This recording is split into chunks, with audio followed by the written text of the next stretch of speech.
What if I told you that getting your first $10,000 in Australia is actually easier than you think? But most people never do it because they gave up too soon. In this video, I'll show you the 3 simple steps that help me go from broke to free. And the third step is actually the most important step that helped me get my first $10,000. When I first came to Australia as a book student, I was eating rice and eggs, counting pennies just to pay rent, and feeling lost about money. But then I learned how to save money, earn more, and stay strong even though life got hard. And that's how I made my first $10,000. Not by luck, but by having a plan and not quitting.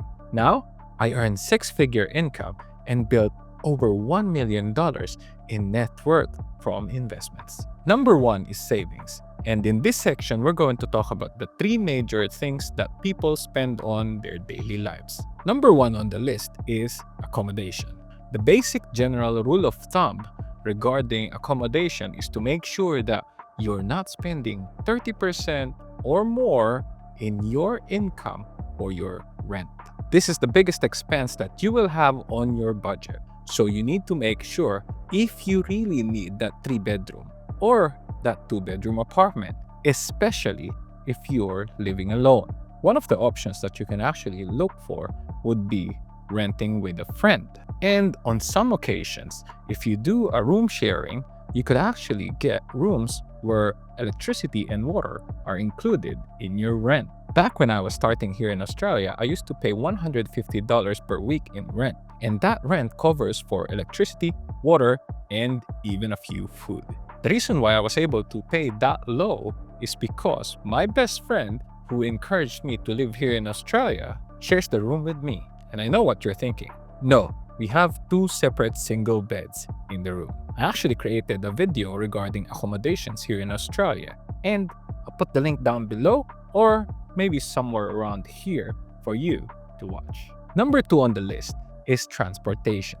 Now, I know that everyone has different kinds of jobs, which may require you to have your own car. But please, if you can actually get away with it, try not buying your car.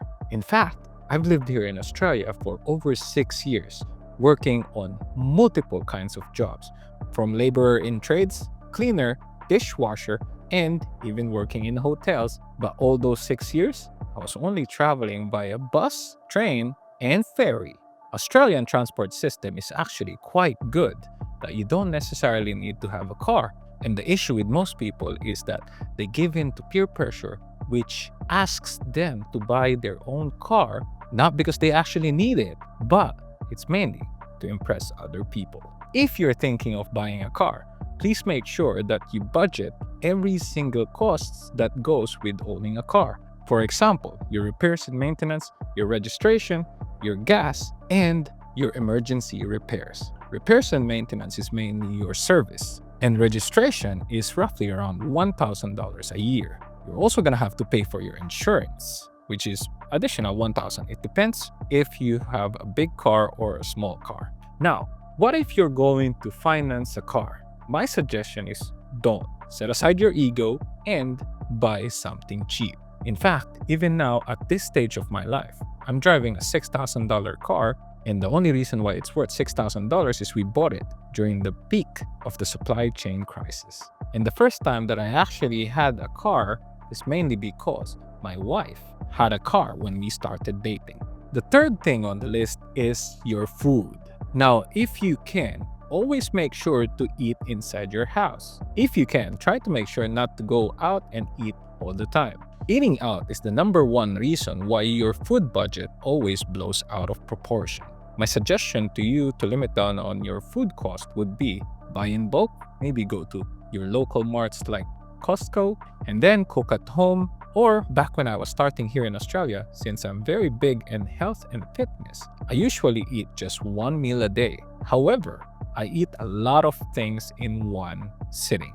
So what I normally do is I go to a breakfast buffet worth $25 in Holiday Inn Potts Point, and that's going to be my main meal. Sometimes there's even $5 Domino's pizzas, and that's normally what I eat for the whole day.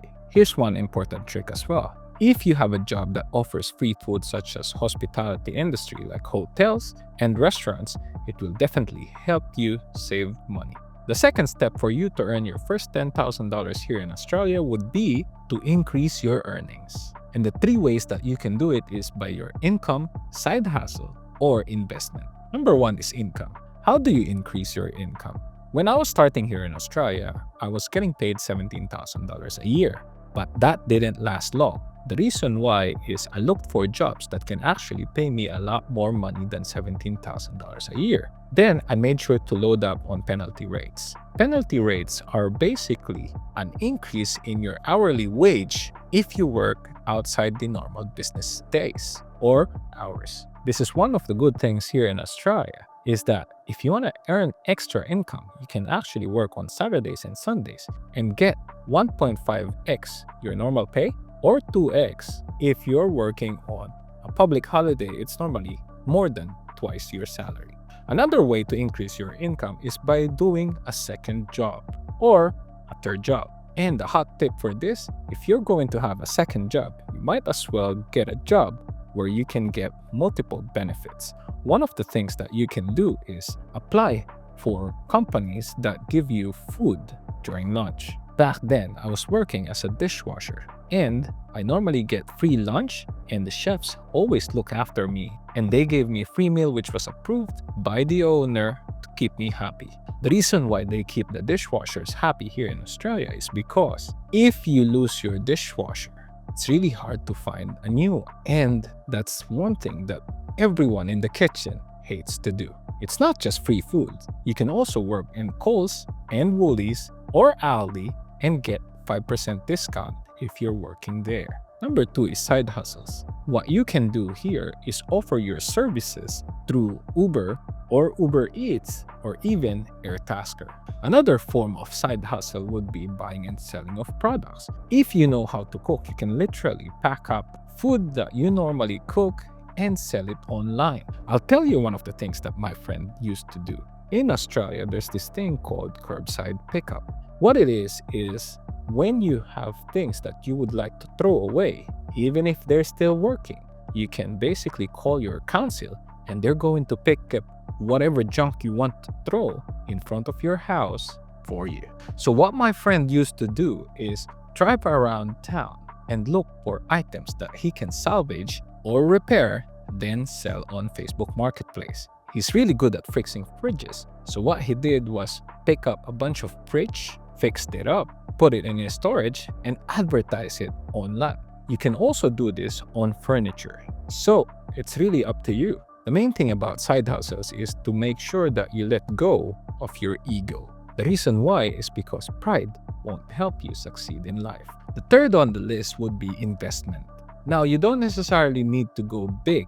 A simple $100 a month or $50 a month is good enough. You can start small by going to your bank and asking for a high-interest savings account. In Australia, you can actually have a savings interest rate up to 4.8%. This is a safe way to make sure that your money is growing without any fluctuation in the market. Now, if you're a risk taker, my suggestion is not to go crypto, but you should invest on ETFs or high dividend yielding stocks. You can open up your trading account by just going to your local bank.